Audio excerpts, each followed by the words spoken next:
ये इंसानी प्रकृति है कि जो चीज आपको नहीं मिली है वही आपको सबसे ऊंची चीज लगती है। जो आपके पास नहीं होता उस पल वही सबसे बड़ा लगता है। अगर आपने 2 दिनों से खाना नहीं खाया तो खाना भगवान हो जाएगा। आया ना? नहीं? हाँ। अगर आपको यह समझ नहीं आया तो मुंह बंद करके 2 मिनट तक अपनी नाक पकड़िए। अब आप भगवान चाहेंगे या हवा? हवा। अगर भगवान खुद पूछें हवा चाहिए या भगवान, आप कहेंगे आप भाड़ में जाइए, मुझे सांस लेनी है। क्योंकि उस पल जो भी चीज आपके पास नहीं होती वो खुद को इतना बड़ा कर लेती है कि बाकी हर चीज को ढक लेती है।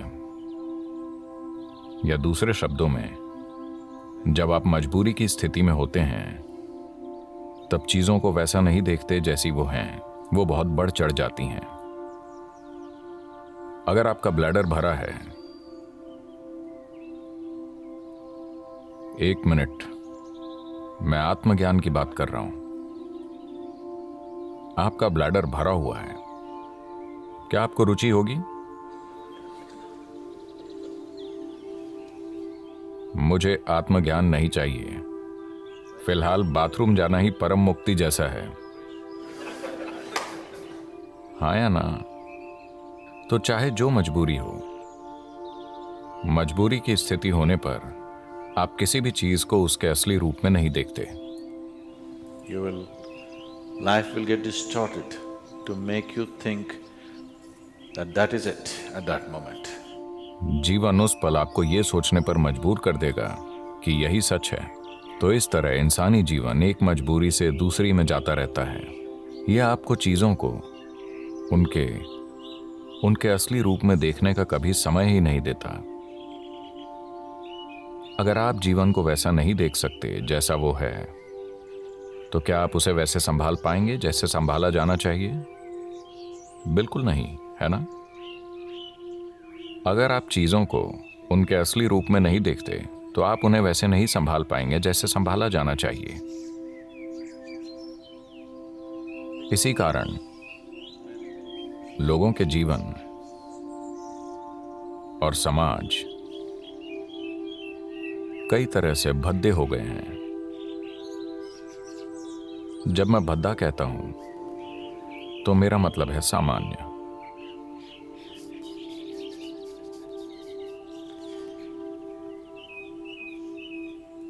मैं एक स्कूल में 14-15 साल के बच्चों से बात कर रहा था।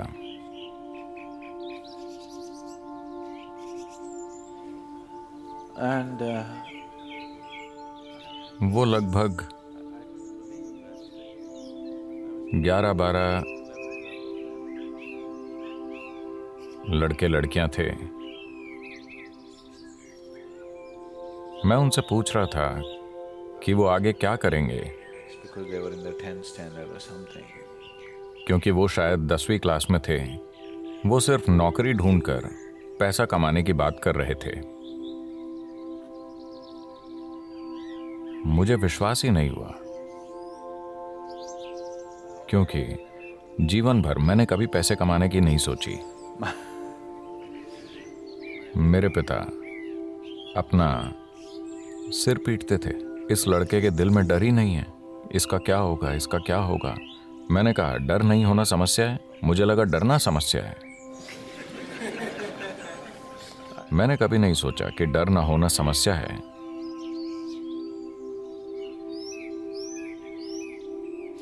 तो परमात्मा का हुक्म था कि मैं एक डॉक्टर बनूं, क्योंकि मेरे पिता डॉक्टर थे। 10 साल की उम्र में मैंने उनसे कहा, नहीं, ये तो मैं बिल्कुल नहीं बनूंगा, मैं डॉक्टर नहीं बनूंगा। पर रोज कोई ना कोई मुझसे कहता, तुम्हें सिर्फ एक डॉक्टर ही बनना चाहिए। आप भारतीय परिवारों को जानते हैं, डॉक्टर बनना ही पड़ता है। आजकल सॉफ्टवेयर सीखना पड़ता है। मैं मैं 8 दिन शिकागो में था। 2 दिन पहले ही मैं भारत आया। तो 8 दिन पहले मैं शिकागो में था और वहां एक भारतीय व्यक्ति से मैंने पूछा, आप क्या करते हैं? और क्या सदगुरु, यानी वो एक सॉफ्टवेयर इंजीनियर है।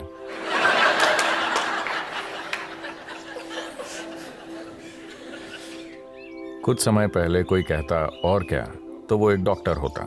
अब कोई कहे और क्या, तो वो एक सॉफ्टवेयर इंजीनियर है। वो डॉक्टर इसलिए नहीं बने कि उन्हें शरीर विज्ञान में रुचि थी।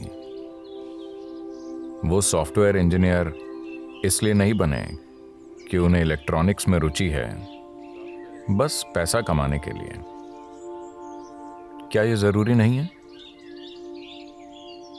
मैं ये नहीं कह रहा, मैं बस ये कह रहा हूं कि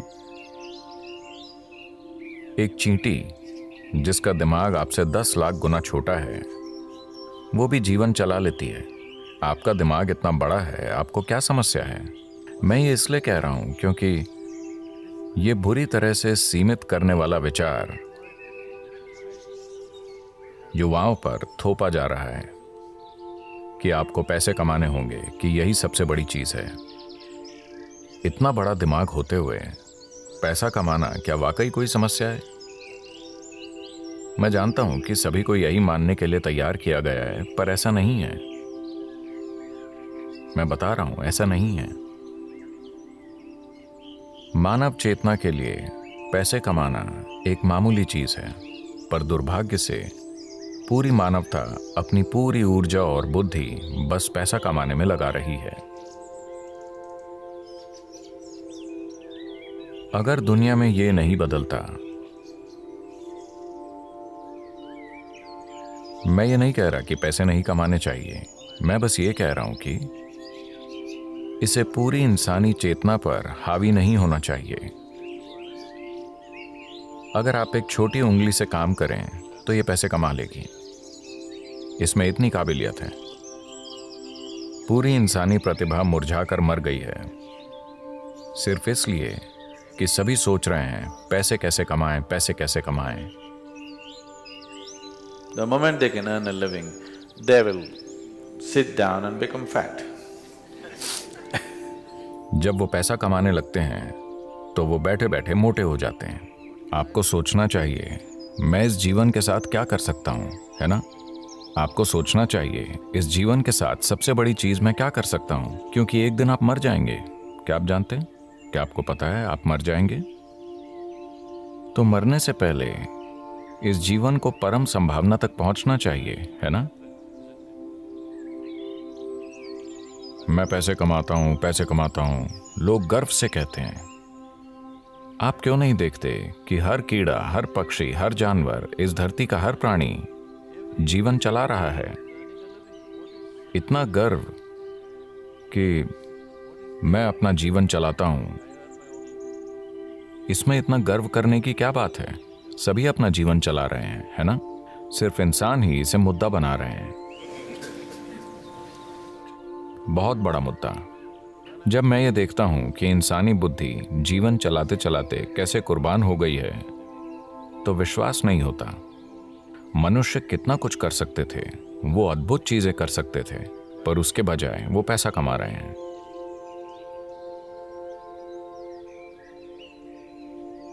तो ये बहुत जरूरी है। मैं सोच रहा हूं कि हम एक लहर शुरू करें, खास तौर से स्कूलों और कॉलेजों में, कि पैसे कमाना एक छोटी सी चीज है। ये जीवन का प्रमुख उद्देश्य नहीं है। एक छोटी उंगली से आप पैसे कमा सकते हैं। इस बड़े दिमाग के साथ जब चींटियां जीवन चला सकती हैं, तो इस दिमाग को पैसे कमाने के लिए संघर्ष करना चाहिए। यह समस्या बन गई है क्योंकि आप किसी और जैसा बनना चाहते हैं, है ना? आप किसी दूसरे जैसा बनना चाहते हैं। आप गुलाम बन जाते हैं और इस चक्कर में पड़ने के बाद और कुछ नहीं हो पाता। आप हमेशा के लिए इसी में फंस जाते हैं। अब जिस संभावना को हम योग कहते हैं वो शरीर को मरोड़ने, फिट होने या स्वस्थ होने के बारे में नहीं है।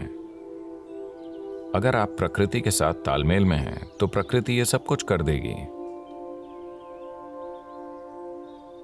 ये अपने सिस्टम की ज्यामिति के माध्यम से ब्रह्मांड की ज्यामिति समझने के बारे में है। मैं इसे ज्यामिति कह रहा हूं क्योंकि ब्रह्मांड एक ज्यामिति है ना? पृथ्वी सूरज के चारों ओर घूम रही है। यह क्या है? डीजल की शक्ति? क्या एक डीजल इंजन इसे धक्का दे रहा है? अगर ऐसा होता तो इंजन की आवाज से हम मर जाते। ज्यामिति इतनी अच्छी है कि धरती बस घूमती ही चली जा रही है ना? आपने लगातार चलने वाली मशीनें देखी हैं? क्या छोटी मशीनें? अगर आप बस ऐसे करें तो वो सालों तक चलती रहेंगी। तो ये बस यही है, ज्यामिति की सटीकता इसे लगातार चलाती रहती है। पूरे ब्रह्मांड में ज्यामिति सटीकता है, तभी ये अपनी जगह पर टिका है, वरना नहीं टिकता। अगर आप अपने शरीर को एक खास तरह से संभालना सीखें, अगर आपके शरीर की ज्यामिति बाकी सृष्टि की ज्यामिति के साथ तालमेल में है, तो अचानक एक तालमेल होगा जिसके द्वारा आप पूरा ब्रह्मांड इसमें उतार पाएंगे। ये कोई छोटी चीज नहीं है। अगर आप बस ऐसे जिएं तो आप हड्डी और मांस का एक टुकड़ा हैं। अगर आप इसे सही कर लें तो अचानक ये कुछ और बन जाता है। शायद अब लोगों को ये अनुभव नहीं होता क्योंकि आपके पास टाटा स्काई, डिश नेट वगैरह है। पर मान लीजिए 80 का दशक है और आपके घर के टीवी में दूरदर्शन चल रहा है। आप अपना पसंदीदा क्रिकेट मैच देख रहे हैं। अचानक आपका टीवी बूप बूप करने लगा। तब आप छत पर जाते और वहां एक एल्युमिनियम एंटीना होता था। ऐसा किया, कुछ नहीं आया। वैसा करो, कुछ नहीं आया। पर उसे सही जगह पर घुमाने पर दुनिया आपके कमरे में उतर आती। यह भी ऐसा ही है। अगर आप इसे सही रखना सीख गए तो पूरा ब्रह्मांड आप में उतर आएगा। तो खुद की इंजीनियरिंग का मतलब बेहतर रूप से सांस लेना, ज्यादा स्वस्थ होना नहीं है। नहीं, ये मनुष्य होने की पूरी क्षमता को जानने के बारे में है।